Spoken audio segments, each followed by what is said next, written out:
Bienvenue au webinaire Batimatech, culture d'innovation chez Port-Merlot, comment transformer la crise en opportunité.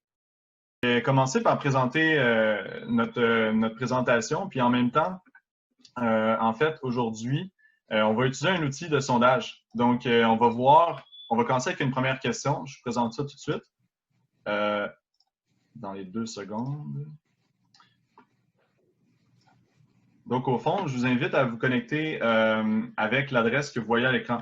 Donc, paulev.com/Port-Merlot 360. Et la première question que je vais vous poser, au fond, c'est de dire de quelle organisation, de quel type d'organisation vous représentez. Pour avoir une petite idée à quel type d'audience on s'adresse. Évidemment, la présentation aujourd'hui, on espère que vous allez tous trouver votre compte, que vous allez tous trouver l'information qui était pertinente par rapport à ce qu'on vous avait parlé.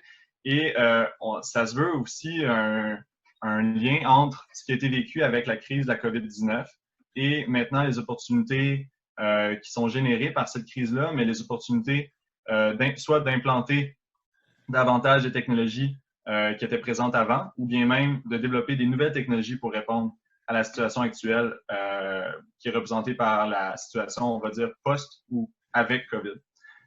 Donc, on voit déjà les résultats rentrés. Vous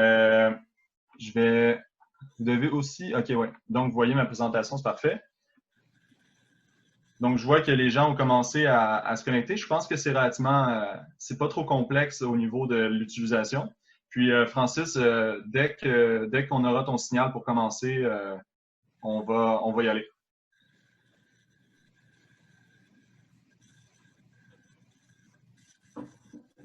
Moi, je vous invite, on pourrait commencer. On pourrait commencer? Oui. OK. Mais au fond, je vais commencer par laisser Lieu se présenter. Après, je vais me présenter, puis on va pouvoir commencer la présentation. Bonjour tout le monde. Merci de nous recevoir aujourd'hui, Francis. Donc, je suis gérante innovation chez Port-Merlot. Je suis en charge de quelques axes de recherche. Je me spécialise aussi dans les projets spéciaux. Donc, je suis très contente de pouvoir partager aussi quelques innovations qu'on a développées dernièrement en fait, dans le contexte du coronavirus. Qu'on est encore en plein dedans, là. Donc, comme Étienne l'a dit, on veut que cette présentation-là soit quand même assez informative pour vous. On veut aussi que cette présentation-là soit aussi interactive. Donc, on veut avoir aussi une interaction. On veut aussi recevoir vos questions et les commentaires aussi. Donc, le survey, là, le sondage, c'est une belle manière de pouvoir aussi recenser puis avoir aussi votre input dans la présentation. Oui, puis... À toi, Étienne. Oui, merci, Lieu. Au fond, moi, c'est Étienne Gravel, donc je suis gérant de projets spéciaux chez Port-Merlot. Je m'occupe de projets d'amélioration des processus à l'interne, donc vraiment un gros projet de transformation qu'on a lancé il y a 1 an et demi qui s'appelle le projet Fox, qui répond à des besoins opérationnels et qui est répondu par des équipes formées des gens de services partagés et des gens de terrain. Présentement, on a plusieurs projets qui étaient en cours, qui sont accélérés par la situation avec le COVID, donc on va vous en parler. Et j'ai aussi eu la chance de faire partie de l'équipe des mesures d'urgence pour répondre à la COVID-19 pour tous nos projets, toutes nos opérations chez Port-Merlot. Alors, on l'a vécu de l'intérieur. Ça a été une période intense, mais c'est un peu l'expérience qu'on va vous expliquer aujourd'hui. Et aussi de dire comment les expériences, les leçons apprises de tous ces changements-là qui sont survenus en vraiment peu de temps peuvent être réutilisés, peuvent être appliqués à l'implantation et au développement de l'innovation dans la construction. Alors, j'ai ramené l'écran ici pour répondre au sondage. Ça va être le même lien pour toutes les questions.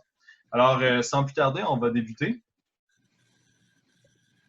Donc, juste avec les résultats, on voit ici que il y a une majorité fournisseurs de services technologiques. On a autres, donc on aurait peut-être dû mettre plus de catégories. Mais au fond, on a aussi des gens qui font partie d'entreprises de type entrepreneur général, des entrepreneurs spécialisés, des consultants et des gens aussi qui proviennent du milieu universitaire de la recherche. Donc, on a quand même une bonne mixité au niveau de l'audience.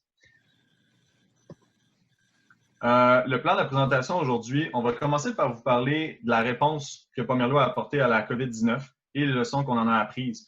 Par la suite, on va vous présenter des exemples concrets d'innovation, d'opportunités d'innovation qui sont représentées par la situation actuelle. Et par la suite, on va vous parler de stratégies de développement et de déploiement de ces opportunités-là. Parce que c'est beau de dire qu'on voudrait adopter telle ou telle technologie. Maintenant, il faut avoir, c'est ce qu'on va vous expliquer, il faut avoir une base, une stratégie, un cadre pour nous permettre et de sélectionner les bonnes technologies et de pouvoir les implanter et qu'elles restent à long terme dans votre entreprise. Donc, pour nous, en fait, avant la COVID-19, nos vecteurs d'innovation, les raisons pour lesquelles on voulait innover étaient principalement, il y en avait principalement 3 grandes majeures, qui étaient le fait qu'il y a beaucoup de nouvelles technologies qui bousculent les façons dont on travaille dans la construction, que ce soit sur le chantier ou bien au niveau de la conception, au niveau, qu'on pourrait dire, bureau. Il y a aussi le fait qu'il y avait une rareté de la main-d'œuvre. Donc, ça se fait rare. Il y avait vraiment une guerre de talents et aussi des investissements en infrastructures qui sont grandissants, toujours croissants. Donc, c'est comment répondre à la croissance. J'aimerais donc vous entendre là-dessus, savoir de votre côté, parmi les catégories, j'ai même ajouté une catégorie adopter, en fait, développer des nouveaux marchés ou services. Quel était votre principal défi avant la COVID-19? Parce que ça peut sembler très loin. Il y a beaucoup de choses qui se sont passées depuis le mois de mars, mais ces défis-là demeurent. Ces défis-là n'ont pas été remplacés et ont peut-être été ajustés, mais sont toujours d'actualité. Alors, je vais vous laisser quelques secondes pour répondre. Mais déjà, on voit qu'adopter des nouveaux outils, des nouvelles technologies, c'est un défi qui était important pour vous. Développer de nouveaux marchés et services, oui.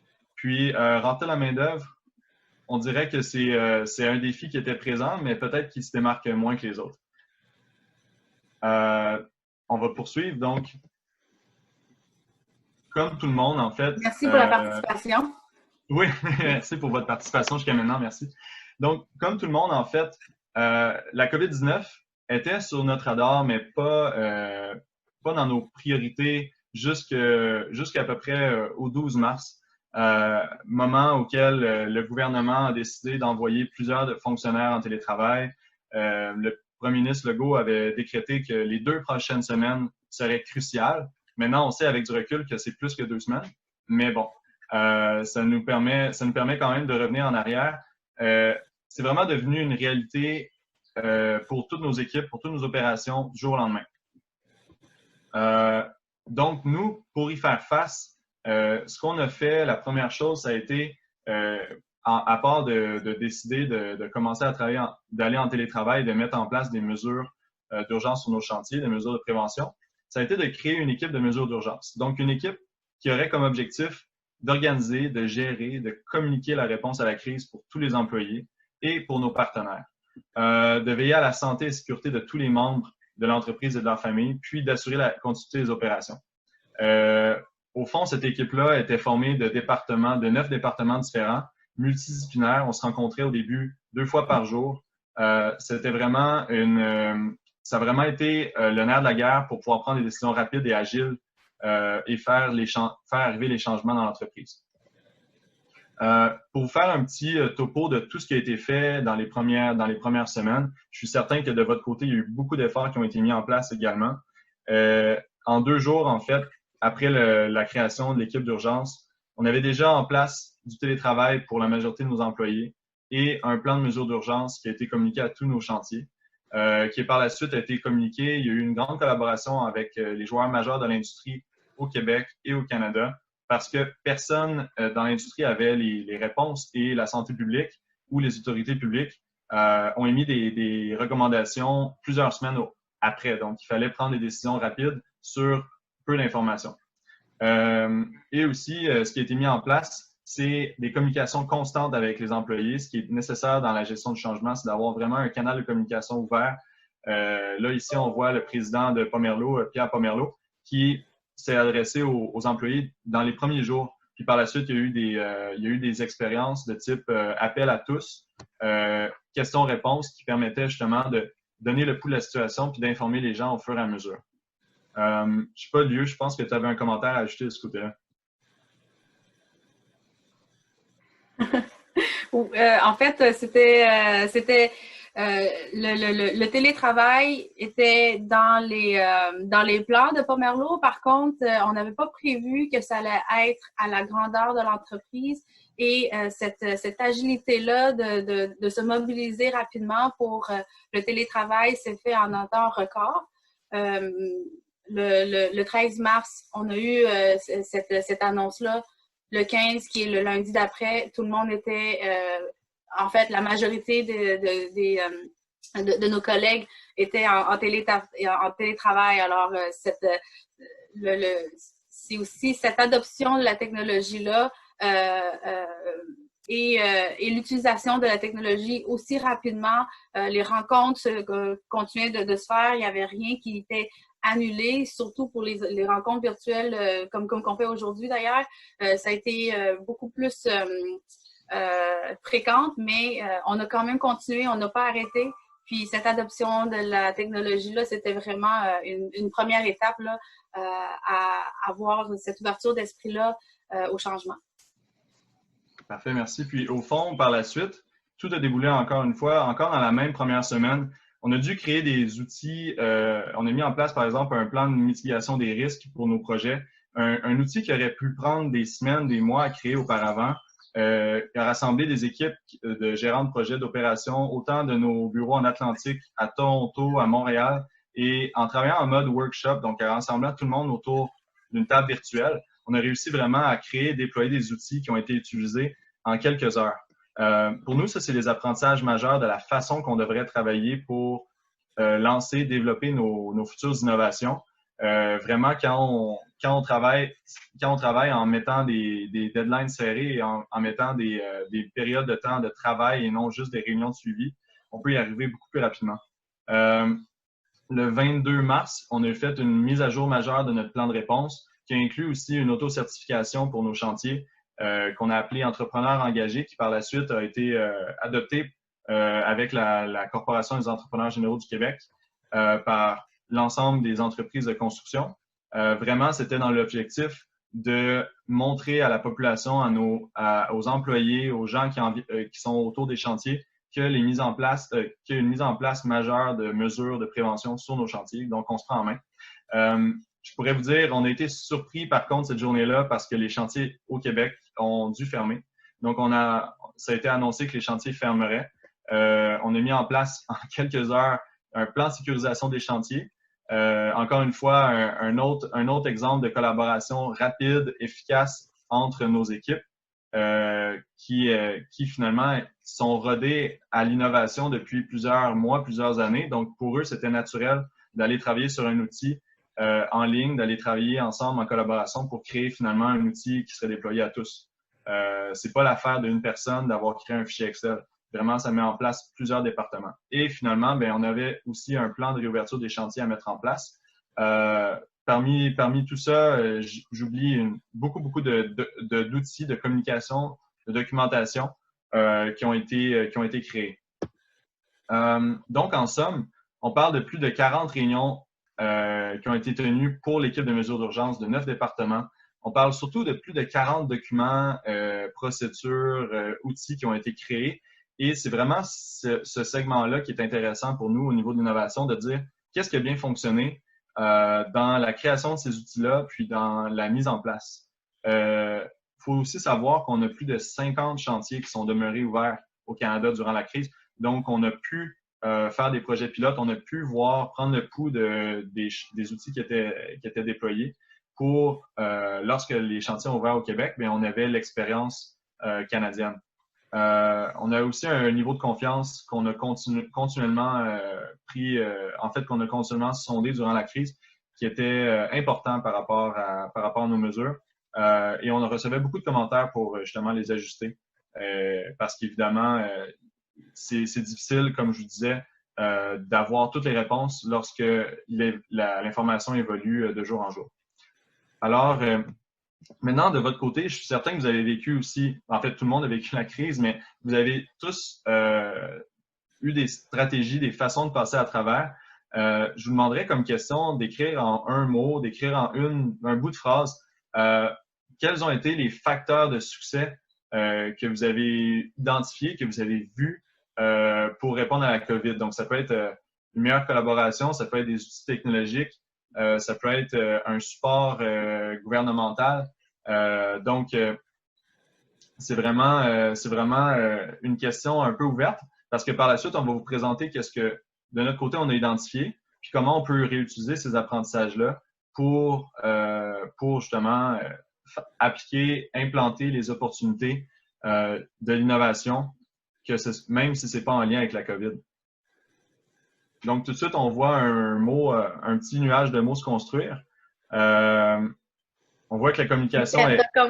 T'as quand même influencé le mot collaboration, c'est le premier qui est sorti. Oui, je ne ferais pas un bon professeur parce que là, j'ai comme influencé l'opinion de la classe.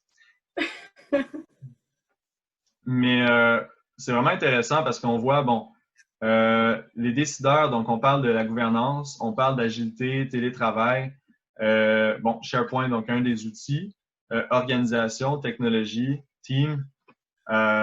C'est vraiment ça qu'on voit au niveau de la collaboration, au niveau des outils, la gouvernance. Puis, merci encore une fois pour vos réponses. Je vais pouvoir vous les envoyer par la suite. Je vais les communiquer à Francis. Donc, de notre côté, en fait, on a identifié pas mal les mêmes sujets, mais on les rassemble en 4 grands groupes. Donc, je vais commencer par vous parler de l'implication des employés d'un océan à l'autre à travers les 3 unités d'affaires. Donc, chez Pomerleau, on a une unité d'affaires Bâtiment Québec, on a une unité d'affaires Bâtiment Canada, une unité d'affaires Civil et Infrastructure. Pour nous, depuis plusieurs années, plusieurs mois, à chaque fois qu'on parle de nouveaux projets d'innovation, on implique des gens de ces différents milieux-là, de ces différentes unités d'affaires-là, pour s'assurer que lorsque ça va être déployé, ça soit représentatif des différentes réalités. Donc, vraiment, lorsqu'on a créé les outils avec la COVID-19, on avait des équipes qui étaient représentatives des différents bureaux, des différentes réalités régionales. C'était pas, on a vraiment fait attention de ne pas avoir une solution montréalaise qui soit appliquée ou de la Beauce qui soit appliquée partout au Canada. Puis le deuxième facteur de succès, c'est la culture organisationnelle qui est ouverte au changement. Comme Étienne l'a mentionné à plusieurs reprises, tenir nos collègues informés, c'était aussi la clé pour pouvoir faire embarquer les gens, obtenir l'implication de tout le monde, parce qu'on ne peut pas travailler tout seul, on travaille constamment en équipe. Cette implication-là, cette information-là, elle est très précieuse. Donc, il y a aussi une transparence et l'unité dans la réception des commentaires. Donc, lorsqu'on reçoit des commentaires d'amélioration, c'est constructif et c'est aussi l'ouverture à effectuer des changements pour toujours s'améliorer. Il y a aussi l'agilité dans la structure de l'organisation. Donc, en fait, Étienne, tu vas pouvoir parler un peu plus sur le mode workshop. Oui, en fait, c'est ça. On essaie de trouver des stratégies pour créer des outils rapidement. Évidemment, à chaque fois qu'on parle d'innovation ou bien d'amélioration des processus, on a des personnes qui travaillent qui peuvent être dédiées. On peut travailler avec des fournisseurs externes, mais pour que vraiment les besoins opérationnels soient bien compris, il faut qu'on ait des gens qui soient sur les chantiers, qui soient sur les projets, qui fassent partie de ces projets-là. Et par définition, ces gens-là n'ont pas un 100% de tâches à travailler sur la nouvelle technologie. Donc, c'est vraiment de trouver la bonne façon de créer de la collaboration, d'avoir du temps de travailler ensemble. Puis dans notre cas, dans le cas de la COVID-19, c'est vraiment en créant des groupes de travail, des task force, des workshops avec des délais serrés et un bon 2-3 heures pour travailler qu'on a pu y arriver. Puis c'est vraiment une stratégie qu'on veut répéter, qu'on veut garder pour le futur. Comme je dis, c'est à contrario d'avoir des réunions de suivi et que tout le monde reparte dans son coin travailler sur ses propres tâches, ses propres dossiers, puis que par la suite, la prochaine rencontre, il ne s'est pas passé grand-chose entre les deux. Puis l'autre phrase qu'on a mis, c'est devant l'inconnu, avoir la capacité de s'ajuster rapidement. c'est super important de pouvoir commencer, faire des tests, des itérations, de ne pas prétendre qu'on aura la meilleure solution dès le départ. C'est important d'avoir, dans la communication qu'on en fait, dans le déploiement, de dire que ça peut être une phase 1, ça peut être, il y a eu des projets pilotes, c'est ce qu'on va vous présenter par la suite. Donc, maintenant, notre stratégie, ça prend des projets pilotes pour justement être capable de dire qu'on s'est ajusté, puis qu'on est toujours en mode amélioration. Justement, donc, lorsqu'il y a une solution qui est présentée, c'est sûr qu'on n'est pas parfait la première fois ni la deuxième fois. Donc, c'est aussi savoir s'ajuster puis l'appliquer rapidement et le déployer rapidement aussi. Donc, il y avait aussi le support de la haute direction puis la direction des différents secteurs régionaux de l'organisation qui nous a aussi permis de faire avancer plusieurs dossiers, accélérer aussi plusieurs projets pilotes. Et il y avait aussi cette communication-là qu'on devait garder pour tenir informé tout le monde. Donc, il y avait la création de plusieurs tableaux de bord pour quantifier la situation de jour en jour parce qu'on le sait tous. Aujourd'hui, c'est pas la même chose que demain. Puis demain, ça va vraiment pas être la même chose le lendemain. Donc, on est encore devant l'inconnu, mais si on connaît c'est quoi la situation actuelle, qu'est-ce qu'on est capable de faire, on est aussi en mesure de bien répondre puis de bien réagir. Donc, pour la deuxième partie, en fait, on vous présente vraiment des opportunités d'innovation concrètes, autant pour répondre à la crise de la COVID que des opportunités accélérées par la situation actuelle. De nos chantiers, lorsque c'est rouvert, on a quand même réussi à reprendre les tests et le projet pilote. Et en fait, une de nos conclusions préliminaires, c'est que Spot peut améliorer la documentation sur le site. Alors, on est bien content de ces résultats préliminaires-là. Alors, en utilisant Spot, c'est aussi un outil de documentation du chantier, de l'avancement, et qu'on peut accéder à ces données-là à distance. Donc, on a proposé d'utiliser HoloBuilder sur plusieurs de nos chantiers avec une fréquence beaucoup plus grande. Tu peux continuer à la prochaine, s'il te plaît. Donc, HoloBuilder, c'est une plateforme de documentation du chantier. Donc, on peut prendre des photos 360 sur le chantier, autant avec le chien que le chien robot qu'avec un iPad. Alors, c'est une photo 360 qu'on peut aussi slider là, sur un timeline pour voir la progression de jour en jour. Ça dépend de la fréquence de prise de photos. Mais on peut aussi comparer avec le modèle 3D projeté. Donc, qu'est-ce que ça va avoir l'air? Puis, si je peux ajouter aussi cette technologie-là, dans des temps de distanciation sociale, ça nous permet d'avoir des inspections de chantier, d'avoir des suivis qui ne nécessitent pas d'être directement sur place. Donc, c'est vraiment bénéfique pour tout ce qui est suivi avec les consultants ou même avec le client. Tout à fait. Donc, c'est vraiment avoir accès au chantier à distance. On a aussi, évidemment, pour répondre à la COVID, il y a plusieurs solutions de questionnaires en ligne qui ont été développés par plusieurs entreprises, peut-être même par vous-même. De notre côté, on a évalué plusieurs plateformes dès le départ et on a développé finalement avec un partenaire une plateforme qui permet d'avoir des informations à tous les jours pour nos travailleurs qui viennent sur les chantiers ou au bureau, à savoir au niveau de leurs conditions de santé. C'est sûr que c'est une autodéclaration, mais ça permet d'avoir justement des listes à tous les jours de qui était là. C'est surtout au niveau de s'il arrive un cas potentiel sur un chantier ou dans un bureau, qu'on puisse revoir qui était présent à cette date-là, à ce moment-là. Et pour nous, c'est une extension d'un logiciel qu'on utilisait déjà. Donc, ça vient seulement compléter l'offre qu'on avait au niveau de la santé et sécurité.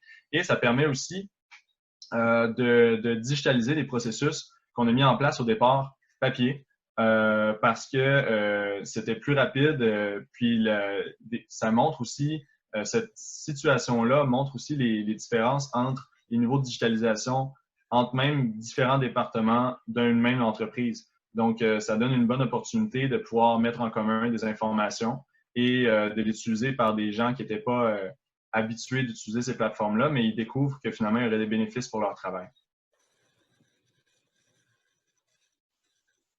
On a aussi eu l'opportunité de fignoler un développement à l'interne qu'on avait déjà. C'était vraiment de pouvoir localiser nos collègues et les espaces de travail, puisqu'on occupe maintenant bientôt 5 étages. On ne sait pas tout à fait qui est assis où. Donc, au lieu de faire le tour des 5 étages, on est capable de pouvoir les localiser rapidement. Alors, dans le cadre des avancements technologiques qu'on a pu effectuer, mais c'est d'ajouter des nouvelles fonctions à cette application-là qui existe déjà et d'ajouter la fonction de réservation et de présence en réponse là, à la COVID-19. Alors, est-ce que tu peux continuer sur le slide, s'il te plaît? Alors, vous voyez, tantôt, c'était version 1.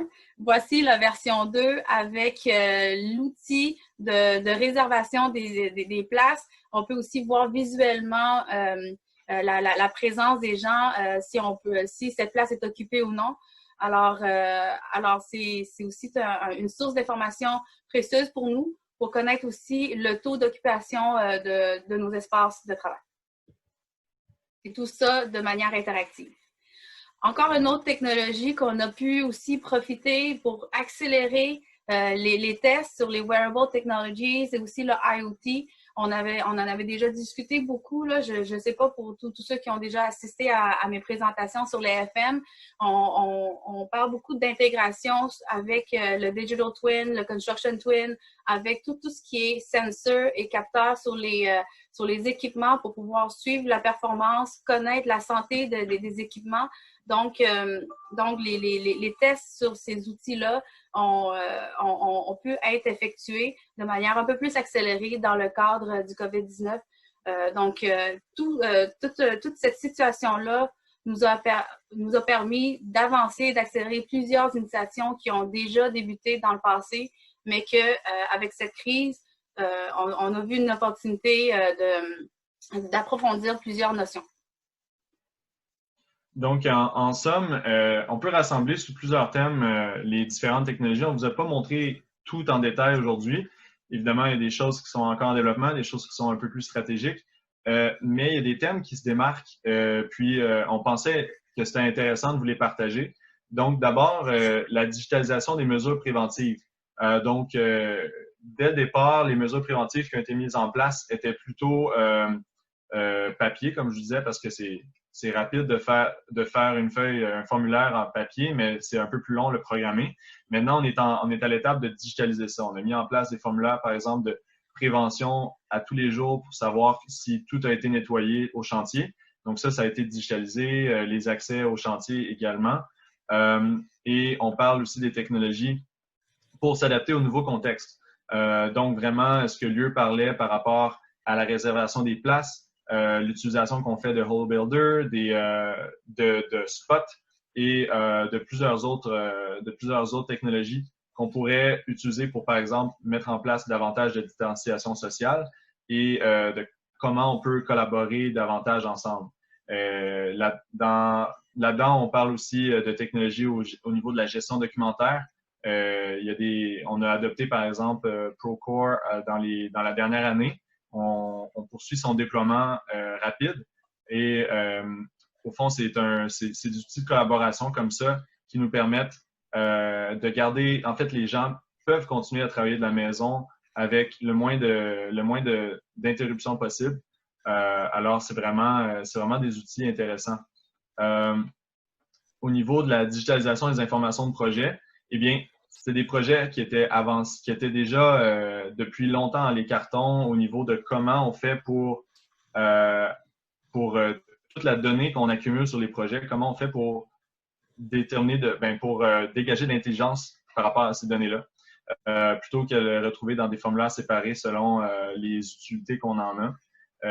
On parle beaucoup du data, mais de notre côté, on parle surtout des points d'entrée. Donc, au début du projet, toute l'information qu'on accumule, puis comment on peut la garder et la réutiliser à la fin des projets de façon intelligente et comment, logiquement, on peut aussi réduire le nombre de doublons d'informations ou de plusieurs fois qu'on demande la même information, autant à nos équipes à l'interne qu'à nos partenaires. Il y a aussi l'industrialisation et robotisation du chantier. Comme Étienne l'a mentionné en début de la présentation, on faisait face aussi à une rareté de nouveaux talents.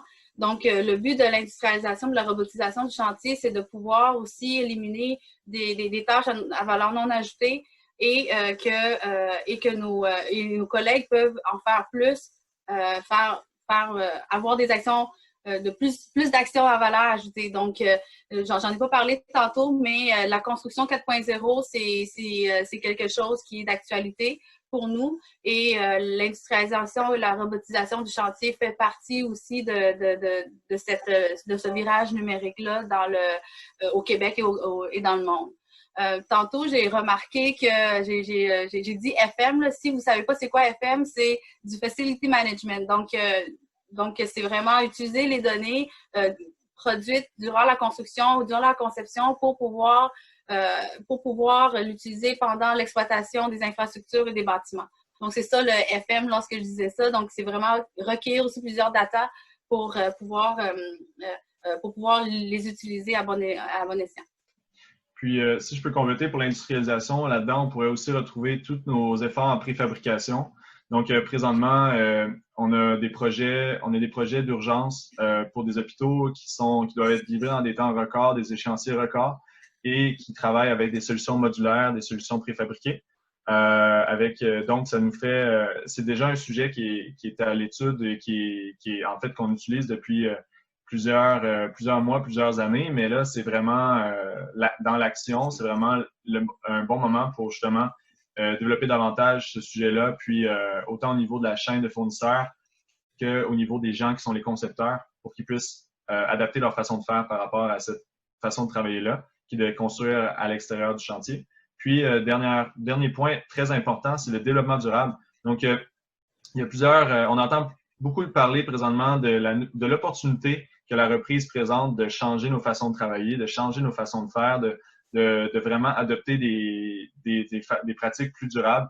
Eh bien, de notre côté, on était déjà dans cette mouvance-là depuis quelques mois, depuis quelques années, mais depuis quelques mois, concrètement, il y a des initiatives qui sont mises en place pour accélérer le développement durable dans la construction chez Pomerleau. Donc, on parle de quantifier les émissions carbone, l'empreinte carbone, si on fait un design versus un autre. On parle de pouvoir mieux identifier nos options de récupération ou de réutilisation au niveau des matériaux qui sont jetés sur les sites ou qui sont disposés, de pouvoir identifier des options plus durables au niveau de nos achats, notre approvisionnement, donc comment on fait les choix, et au niveau de notre engagement local également. Comment on fait pour, avec la crise, ça nous représente des opportunités pour voir de quelle façon s'impliquer avec nos communautés parce qu'on est quand même présent partout au pays. Alors, ça résume finalement les opportunités d'innovation.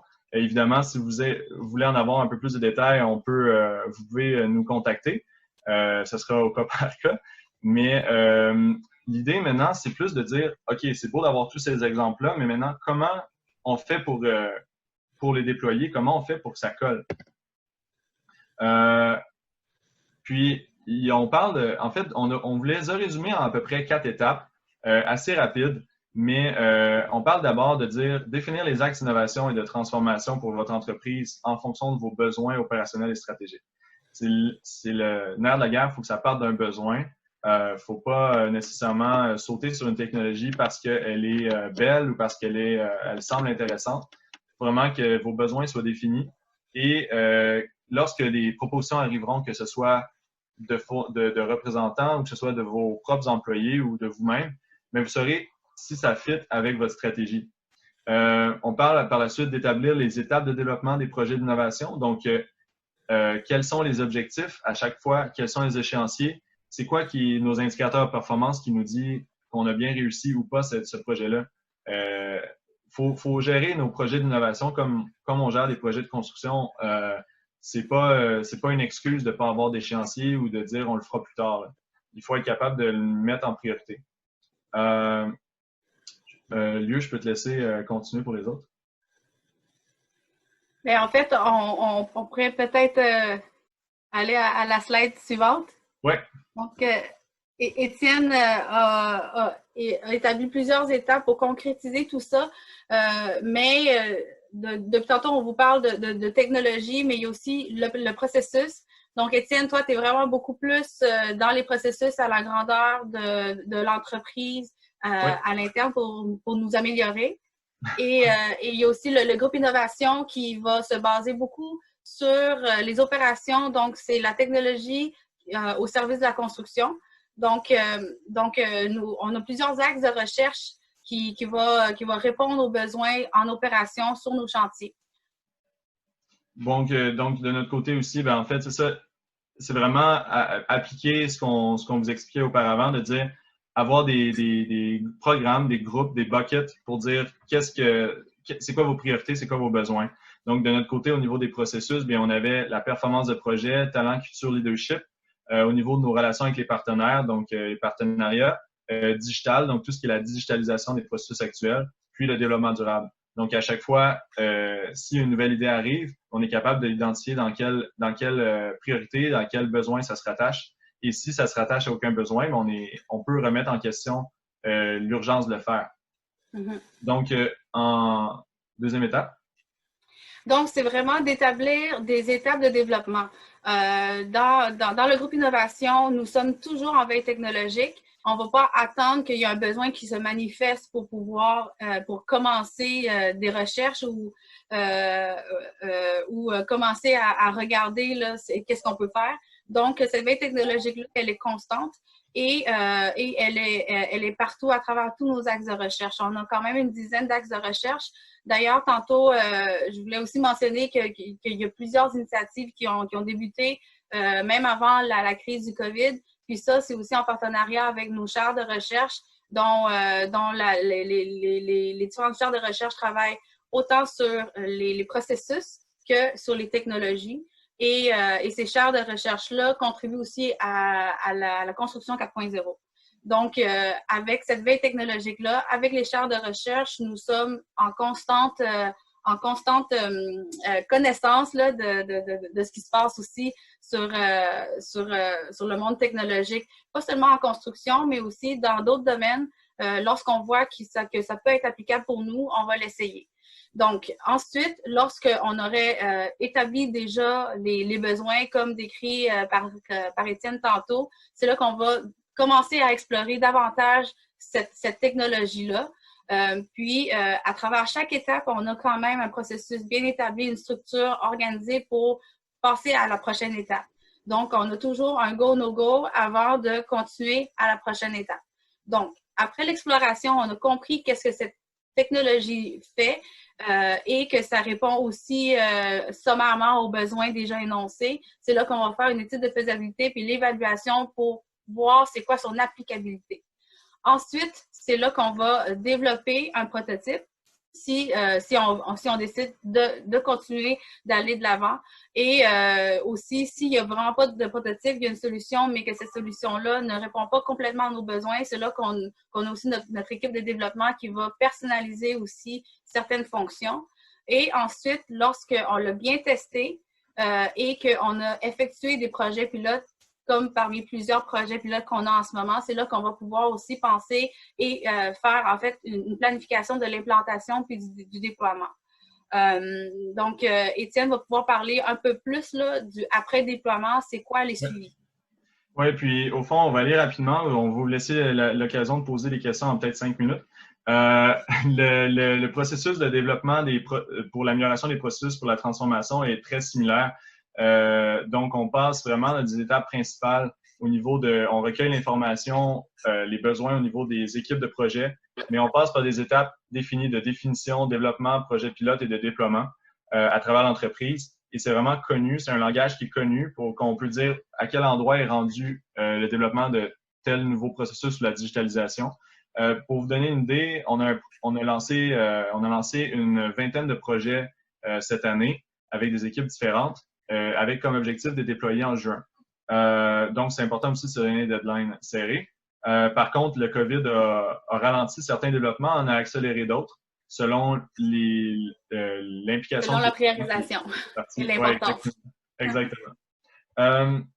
Rapidement, la courbe du changement. Nous, ce qu'on veut vous montrer aussi, c'est que ça, c'est la courbe du changement, de dire qu'on passe de l'information avec un impact positif, mais que par la suite, on passe un creux avec vraiment une résistance au changement, un déni, puis il faut y accepter, il faut explorer l'outil pour vraiment l'adopter. Chez nous, ce qu'on vise à faire, c'est d'informer, d'impliquer les gens en amont, de pouvoir les avoir dès la définition et développement des projets, pour que par la suite, lors du déploiement, il y ait un sentiment positif, mais surtout que le sentiment négatif, donc le choc, soit réduit. Donc, on puisse arriver à vraiment accélérer le déploiement, accélérer l'adoption, parce qu'on sait que dans le futur, il y a de plus en plus de changements qui vont survenir et c'est pas en les retardant ou c'est pas en mettant plus de freins à l'adoption parce que certaines personnes sont plus résistantes au changement que ça va fonctionner. Il faut qu'on s'habitue, il faut qu'on développe notre muscle de l'adoption du changement. Puis finalement, ici, ben, je les ai brouillés parce que c'est relativement de l'information interne, mais on a des tableaux de suivi au niveau de chacun des projets de transformation, de toutes les initiatives qu'on vous a montrées aujourd'hui pour savoir c'est quoi leur niveau de déploiement, c'est quoi leur niveau d'avancement et combien de personnes les utilisent en entreprise, combien de personnes ont été formées, combien de projets les utilisent pour vraiment voir si on a réussi, si on a atteint notre objectif ou bien si finalement on a investi sans avoir beaucoup de retours. C'est important parce que les retours sur investissement sont souvent difficiles à quantifier lorsqu'on parle d'outils qui améliorent la façon de travailler ou qui améliorent l'efficacité. C'est pas toujours évident de mettre un signe de dollar au bout de ça. Donc, alors, pour notre... Ah oui, c'est bon. Oui, on pose une dernière question. C'est ça. Donc, à la lumière de ce qui a été présenté et discuté, dans la dernière demi-heure, qu'est-ce que vous pensez pouvoir appliquer pour votre organisation? Écrivez peut-être un groupe de mots ou un mot. Ça va être un nuage de mots comme tantôt. Et non, je ne vais pas suggérer des réponses. On aurait pu suggérer des catégories aussi. Mais en tout cas, merci d'avoir été parmi nous aujourd'hui. Merci d'avoir été présent. Je pense que pour nous, on voulait partager notre expérience, voir depuis le début de la crise du COVID, de la COVID, on remarque qu'on observe beaucoup de collaboration entre les acteurs. Ça a été vraiment une bougie d'allumage. Puis, ce serait intéressant de pouvoir conserver ces canaux de communication-là, de pouvoir les alimenter, parce qu'il y a beaucoup de défis auxquels l'industrie doit faire face. C'est pas en étant séparés ou chacun de notre côté qu'on va y arriver. Donc, vraiment, la collaboration est importante de ce côté-là. Puis aussi, ben, comme on a eu les commentaires au début de certains participants, c'est important de savoir dans quelle direction les acteurs vont. Pour être capable de bien s'aligner puis de mettre nos énergies au bon endroit. Donc, moi, en fait, juste pour conclure sur les facteurs de succès, on en avait déjà discuté plusieurs fois, mais lorsque le but est clair et que tout le monde se sent menacé par une seule chose, je pense que le ralliement, l'alignement est beaucoup plus fort et l'ouverture au changement pour répondre à ce besoin-là est aussi très clair aussi. Donc, cette transparence-là, le but, les objectifs, qu'est-ce qu'on peut faire pour rester ouvert, qu'est-ce qu'on peut faire pour continuer à travailler, et travailler mieux, travailler différemment. C'est là aussi qu'on a vu que lorsque c'est de toute transparence et que ça sert à quelque chose, ça répond à un besoin clair, mais je pense qu'il y aura beaucoup de gens qui vont vouloir embarquer aussi avec vous. Oui, puis les notions de changement sont souvent véhiculées comme étant comme la chaîne qu'on a vue tantôt, là, mais définitivement, on voit que dans des périodes comme on vient de vivre, COVID, et on n'est pas sorti encore, mais l'adaptation s'est faite beaucoup mieux beaucoup d'organisations ont pu le percevoir, de dirigeants, etc. On a utilisé des mots comme accélérer l'adoption, on a utilisé beaucoup de mots en ion, c'est-à-dire accélération, adoption, communication, collaboration. Donc, c'est intéressant de voir que puis le mot technologie, bien sûr, et on a parlé aussi en lien avec les chantiers, en lien avec les bureaux. C'est vraiment intéressant. On voit que la technologie fait maintenant partie d'une culture. Il faut le cultiver, il faut le nourrir, mais il faut aussi solliciter des gens dans d'autres industries pour comprendre davantage notre industrie, notre secteur d'activité, la construction, l'immobilier, pour que d'autres puissent intégrer et proposer des solutions innovantes à notre secteur pour, encore là, le rendre plus productif et plus innovant et agile. Je ne sais pas s'il y en a qui ont des questions. Merci beaucoup, Liudao. On va poursuivre quand même, là, mais merci beaucoup, Liudao. Merci beaucoup, Étienne Gravel, pour votre participation à l'exercice. Merci à Pomerleau également. Puis, très belle présentation qu'on a partagée aux participants de Batimatech. Donc, s'il y en a qui veulent intervenir, excuse-moi, Étienne, s'il y en a qui veulent intervenir, je vous invite à formuler vos questions à QR ou à d'autres endroits. Donc, vas-y, Étienne, je t'écoute. Ah, j'ai dit merci. OK, merci. Pas de trouble. Donc, je vois qu'il y a des gens, on a plusieurs participants. Donc, on rappelle que depuis le début des webinaires, on est au-dessus de 500 participants. Donc, on est très content. Je vais vous partager les coordonnées d'Étienne. Et par le fait même, je posais la question à Étienne et Lieu. Est-ce que vous allez nous partager du moins un résumé de la présentation d'aujourd'hui? Bien sûr, oui. Il n'y aurait pas de problème. C'est bon. Donc, s'il y en a de façon abrégée, oui. Oui, de façon abrégée, exact. S'il y en a qui veulent partager, intervenir, c'est le temps. Donc, manifestez-vous, vous avez un accès au micro ou formulez vos questions. Donc, on vous rappelle que c'est important, on veut vous entendre. Si jamais vous voulez vous-même participer comme webinaire dans le futur et être présent, vous êtes bienvenus.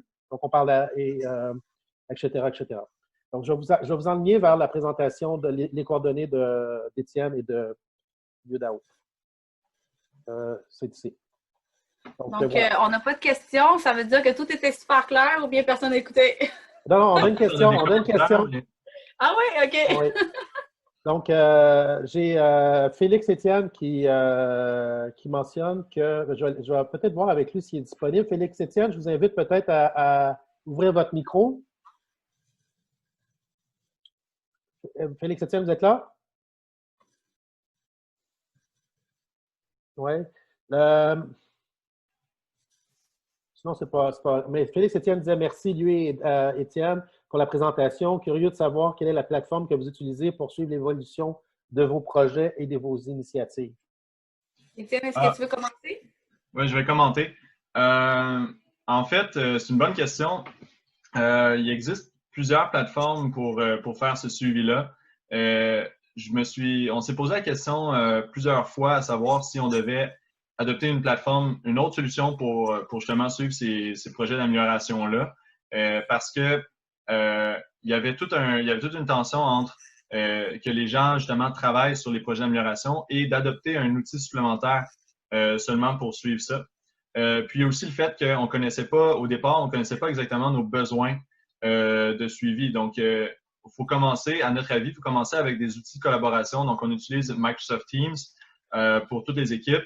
Mais par la suite, pour tout ce qui est le suivi d'avancement, on utilise pour l'instant des bases de données avec Power BI pour générer des rapports. Mais on sait que dans le futur, on connaît beaucoup mieux maintenant nos besoins.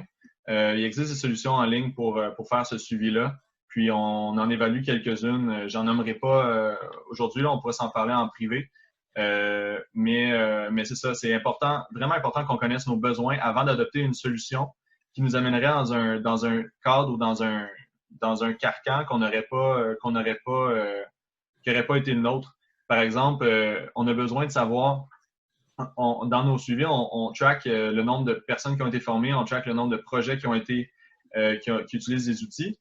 Pour ça, ça nous prend des inputs au niveau de notre liste de projets en cours, ça nous prend des inputs au niveau de la liste des employés total, les groupes d'employés qui sont concernés par ces outils-là. Puis, ça nous prend de la programmation un peu à l'interne pour pouvoir bien connecter ces choses-là.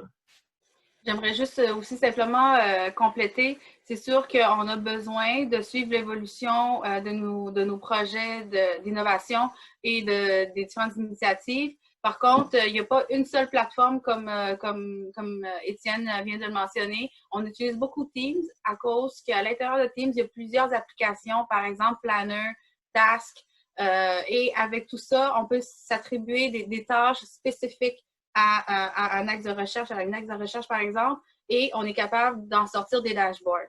Et on peut aussi compiler tout ça ensemble. Donc, en ce moment, c'est Teams. Peut-être qu'il y a quelque chose, une autre plateforme de collaboration qui va être mieux adaptée, mais en ce moment, on se rencontre par Teams, on fait l'avancement et on partage la connaissance aussi sur Teams. Donc, c'est pas seulement on suit l'évolution, mais aussi on la communique aux autres collègues aussi. Oui, parfait. Merci beaucoup. Est-ce que Félix, ça répond à votre question? En partie? Excellent. Merci beaucoup. Merci. Merci. Moi, j'avais une question par rapport à ça, parce que dans le fond, tantôt, tu as dit, on analyse c'est-à-dire que la solution doit répondre à nos besoins, mais compte tenu que vous faites une veille technologique par le fait même, vous comprenez davantage ce que les technologies font pour penser bien les utiliser, là. Et ça, c'est important. Oui, quand je disais ça, en fait, c'est parce que au départ, quand on analyse une solution, souvent, on voit que les solutions intègrent beaucoup d'applications, essaient justement d'être très larges. Puis donc, sont très bonnes dans certains outils, certaines fonctions. Mais tout ce qui est autour, des fois, c'est mieux d'utiliser d'autres plateformes.